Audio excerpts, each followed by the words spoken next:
In the Quran, the Islamic holy book, permission to fight is given to those who have been attacked by non-Muslims, or those who have been driven out of their homes unjustly. In these cases, Muslims are required to defend their religious beliefs by fighting a jihad or holy war.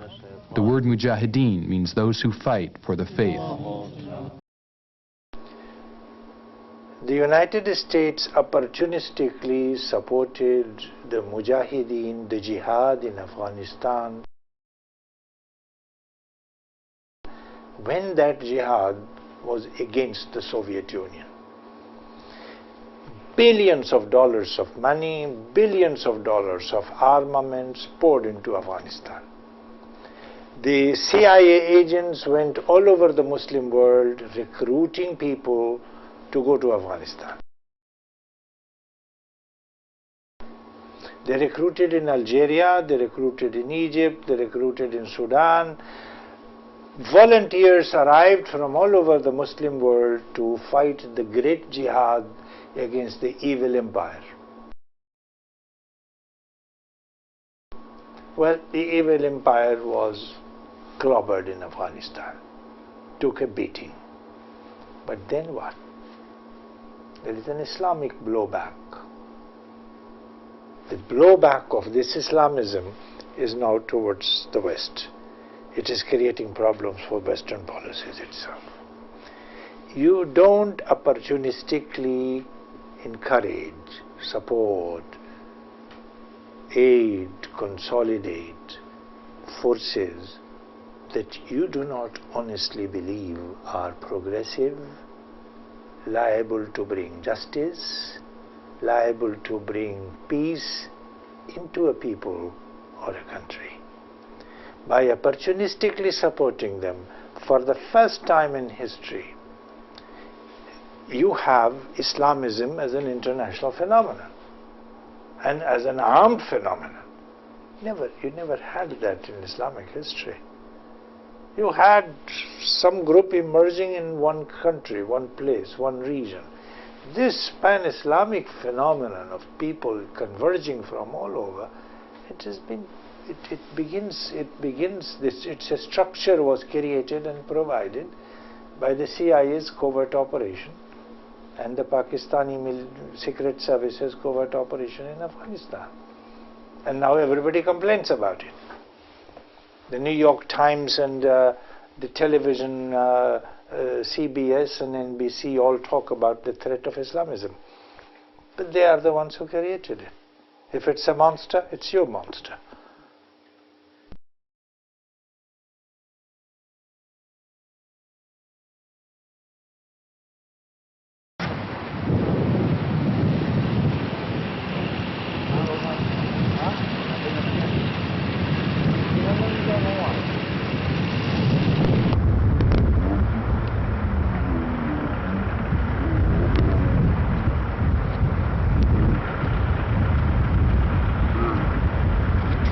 Make sure all the people in the world and also all the Americans understand we are not the terrorists.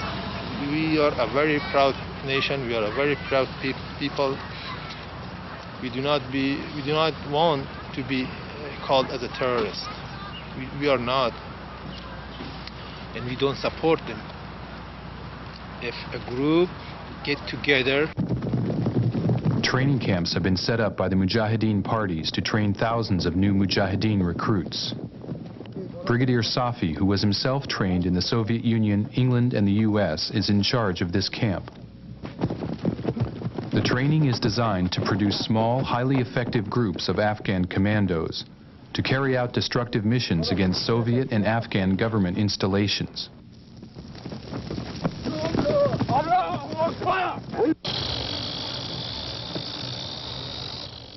The recruits are taught the tactics of both rural and urban guerrilla warfare. It's almost ready bomb if you take in Kabul or any major town. There is a lots of checkpoint. It's almost impossible to take it inside. But what we do, we make it themselves. Once we train them, and he goes to his house or any rent house inside major town. And he go to shop and buy just local building material, which is legal, and nobody check you, nobody, even if check you, say, "Ah, well, you need it for your own house." We did not support them with the money, with the weapons, with how they get. After knowing all this much weapon, all this much money is in the hand of these people over there at that time with the Russian rule, they should have, like in Bosnia, the world get engaged and they moved the international army like NATO.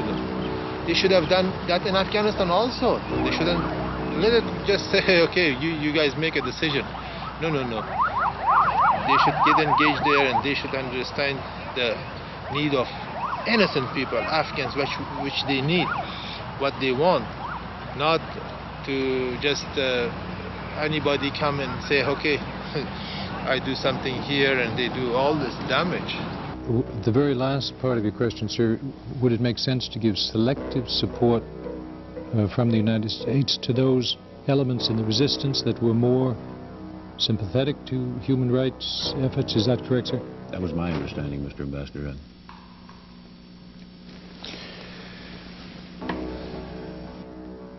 To your question, if I understood it correctly, does it make sense to funnel to specific groups in the resistance, those with a better record, more open to promptings on behalf of human rights? In all honesty, sir, I don't think that's a judgment that we could easily make as a government. Our aid, in any event, let me assure you, our aid is being given in Pakistan to the refugees in the camps in Pakistan. It's being given across the border in Afghanistan, where it is administered by the resistance committees. And we have not sought to play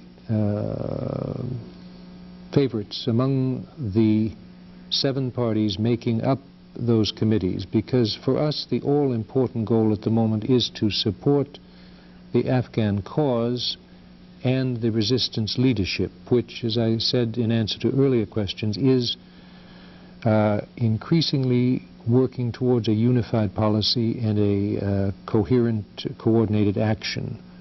So it would not make no sense, I believe, even in the context of if one were able to choose a party more sympathetic to human rights on the side of the resistance, among the resistance parties, it wouldn't make sense to pick and choose by the outside world at this point in history. It would be divisive. The most promising recruits are taught advanced commando tactics. Each of these men will lead hit-and-run bombing operations inside Kabul and other major Afghan towns.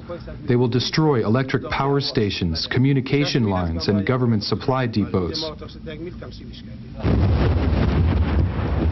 Mujahideen target the Kabul Polytechnic Institute. So I hope when today the action take place in my country, they should understand we Afghans, we are with the world. We are not somebody which disrespect them. They don't not love them. We love all Americans, all the Europeans, all the people who help us out during the time which we were engaged with the communists and with the Russians. At this point, still all our feeling is with the same, with all these people which suffering, which they have lost their loved ones. This tragedy you see right here in the Pentagon, at the World Trade Center in New York. No, I don't want this feeling be among Americans, the Afghans. Can you just read for me what it says? Well, this is the September 11, 2001. Which I was sitting watching TV, and it was about 2 o'clock in the morning, which they were calling, which they are going to take a position to go inside Afghanistan. And my mind went through this, which if they go inside Afghanistan, and all these innocent people, the picture which I am taking myself, all these innocent people, what about them? You see, and this is their feeling also, which I create some words and I put them together, and I made this just about that. Our thoughts and prayers are with you, with the innocent victim and all American in the world. We are deeply saddened by this tragic events. And then please be careful.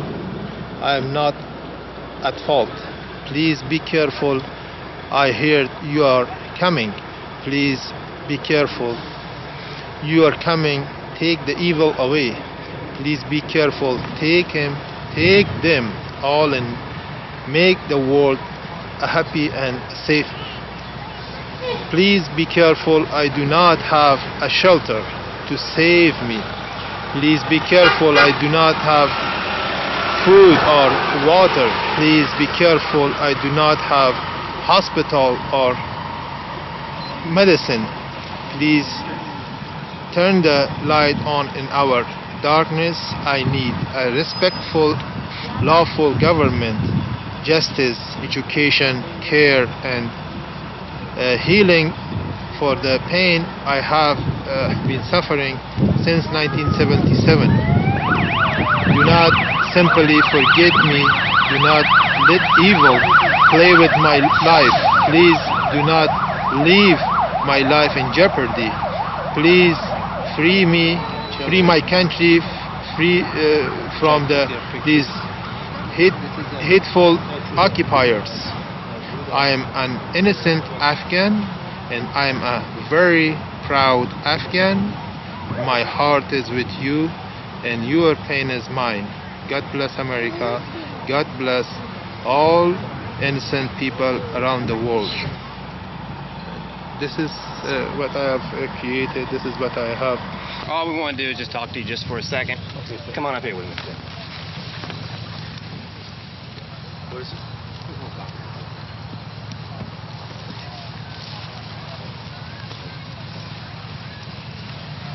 Sir. Not now. Stand back. I'll stay here. Sir. Go back. Being asked I'm only going to tell you one more time. Now. Okay. Wherever you want me. That way. We understand. Watch behind you. Walk around. There you go. Walk around. Now go that way. I want you underneath that Columbia Pike sign. I'm only going to tell you one more time. That's it.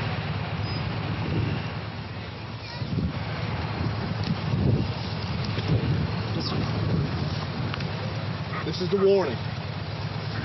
Walk.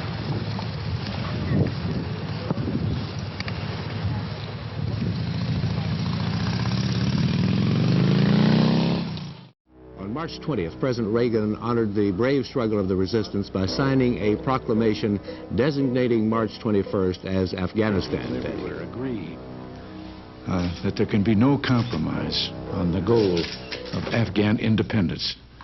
And that means the total withdrawal of all Soviet forces and the full self-determination of the Afghan people.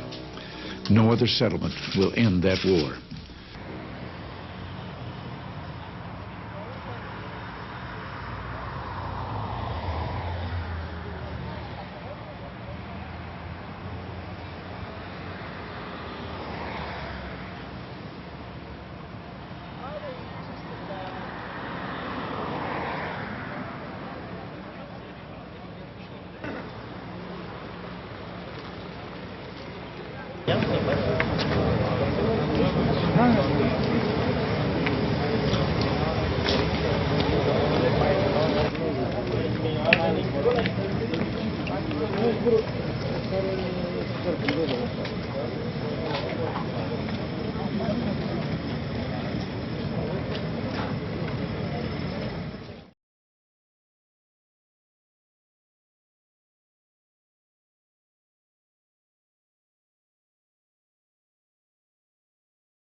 This commander who died, he called for America a long time when he was in Paris about 3 months ago, he called for the American government to get involved. Otherwise, you know, the terrorist groups are invading the country, and it will have an effect not only in Afghanistan but even U.S. That's what he exactly said, but nobody listened to him. Well, this was back in April, early April of 2001, when Ahmad Shah Massoud came to Paris for the first time to the West. And at this press conference, I had the opportunity to ask him about what his message would be for the new American administration. This was just a few months after President Bush had taken office. And Commander Massoud surprisingly talked about the usual issues of terrorism and human rights and the threat of the Pakistani policy in Afghanistan. But then at the very end he said, my specific message to the American administration and President Bush is that this threat of terrorism which exists in Afghanistan today and is threatening the Afghan people and countries in the region will eventually come and haunt the United States if it doesn't take some very serious measures to counteract. Did you get any response from the administration?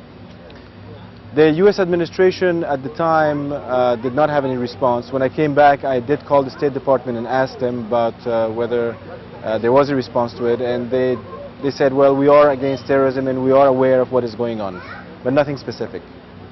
And myself, I just confuse about our foreign policy in America, because Taliban supported by Pakistani soldiers who support Taliban, and Pakistani government who recognize Taliban and support them as soldiers and forces and everything. And Saudi Arabia government, another government who support Taliban, give them a free gas. In United Arab Emirates is another country which is support Taliban, give them a blank check. And the three countries, best friend of Taliban and enemy of best friend of America and best friend of Taliban, and America's against Taliban. And this kind of strategy just make me confused how United States against Bin Laden and Taliban and best friend of Saudi Arabia and Pakistan.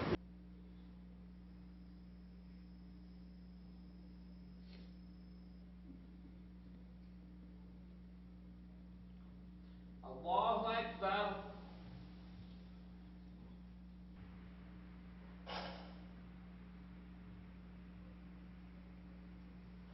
Allahu Akbar.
America embraces Afghanistan. God bless America and God bless Afghanistan. We're brothers. Brothers. Allahu Akbar. God is great.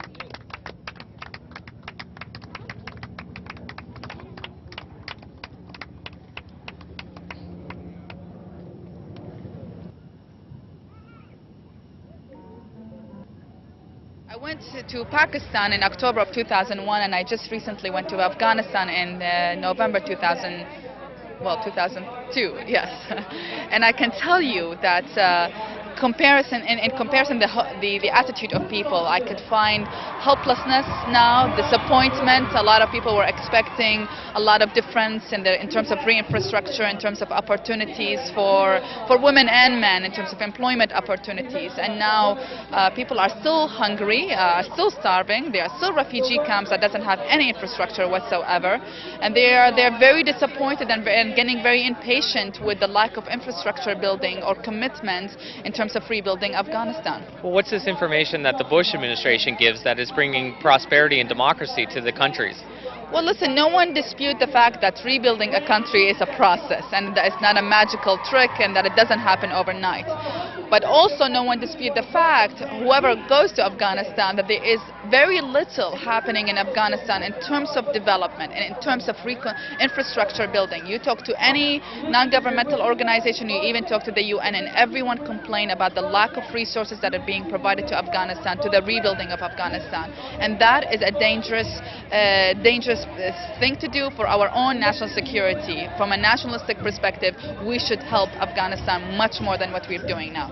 When you say we, do you mean the United States? Absolutely. And can you just expand on that?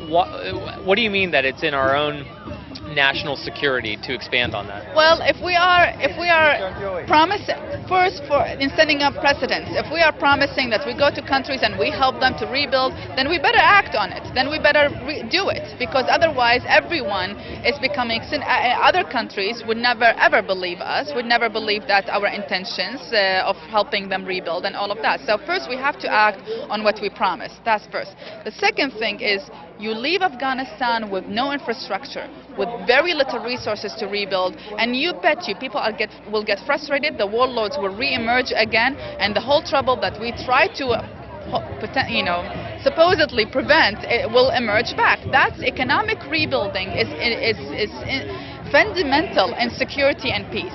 Give people jobs and give them normal lives. When I ask women in Afghanistan, what do you want? They say, we want normal lives. And when I ask them, what do you mean by normal lives? They want a roof on top of their head. They want their husbands not dying in war and not fighting in any war. They want to be able to send their children to school, and they want to eat 3 meals a day. They are not asking for much. Let us give them these resources to help them accomplish this, and I bet you no one would want to go to war, no one would want to destroy that normality that they're looking for. So our lack of support to them is instrumental in terms of creating any tension there again. I was for a long time in service, political and administrative service in my country. I was president of Kabul University and Minister for National Planning and Deputy Prime Minister. And I had also to pay my duty for political reasons as a prisoner in the communism regime. And outside of my country, I've tried to help as much as I could for jihad and unifying the different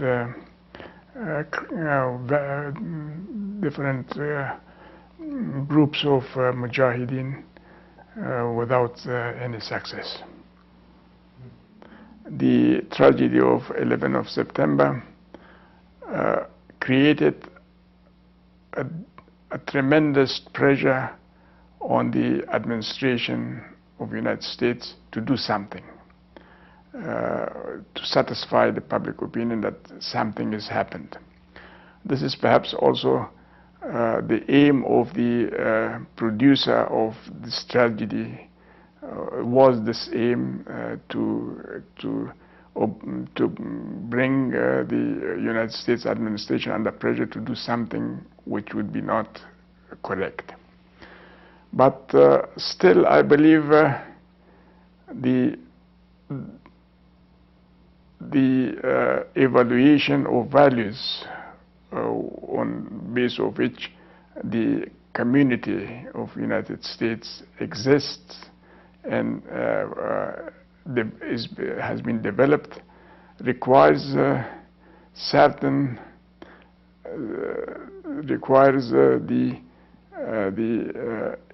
the acceptance of certain limits of action, and the most important thing is that it shouldn't be acted in a way that the radicalism among Afghans and Muslims will rise, and not the idea flourish that there is a clash between Occident and Muslim countries. If the actions among the radical Muslims or others will take a more dangerous situation, it exists the possibility that the reaction among others will be so hard that as byproduct of these clashes, the people of Afghanistan suffers, or if as a result of the actions in Iraq and other Arabic countries, the danger exists that the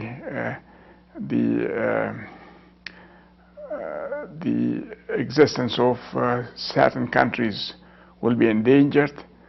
We will be also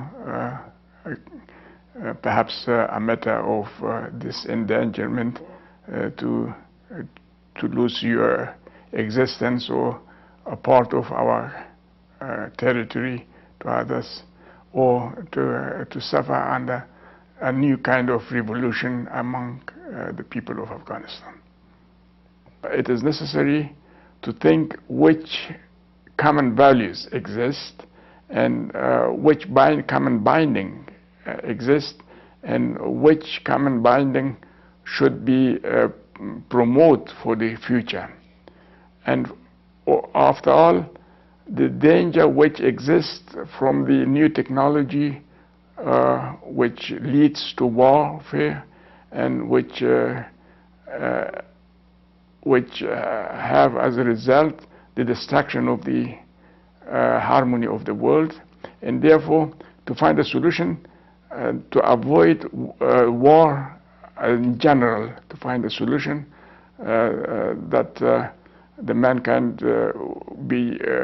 would be enabled to find peaceful understanding among each other.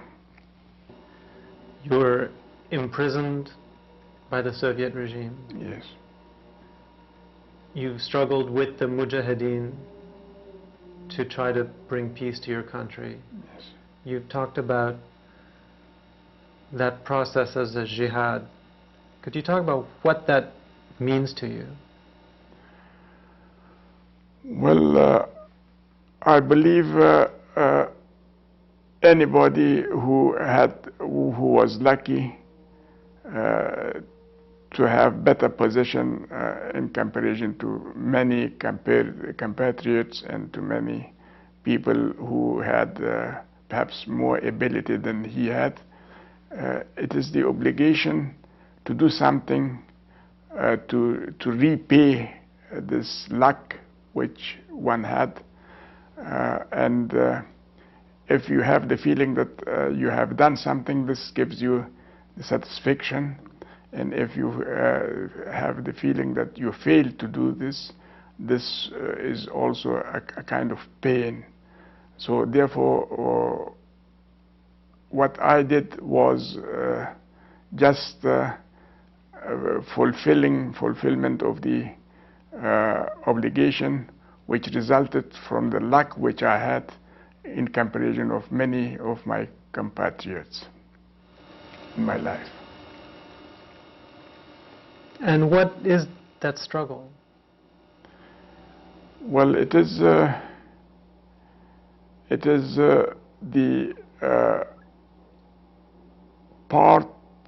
participation in the happiness in the process which should lead to happiness of people and to reduce their pain. It is necessary, even if it is very in humble category, to do something in that direction.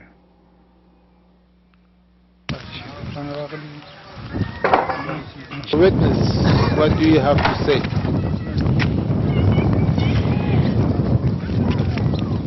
When I look around and I see so much green, which is the color of hope, I feel truly that there's hope. A school like this being built way up here.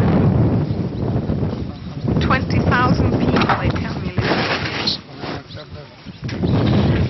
The size of the school is impressive. The effort that is being put in, the hope that is giving to these villagers that are way up here in the mountains. Yeah. Makes me feel very, very, very hopeful for the situation.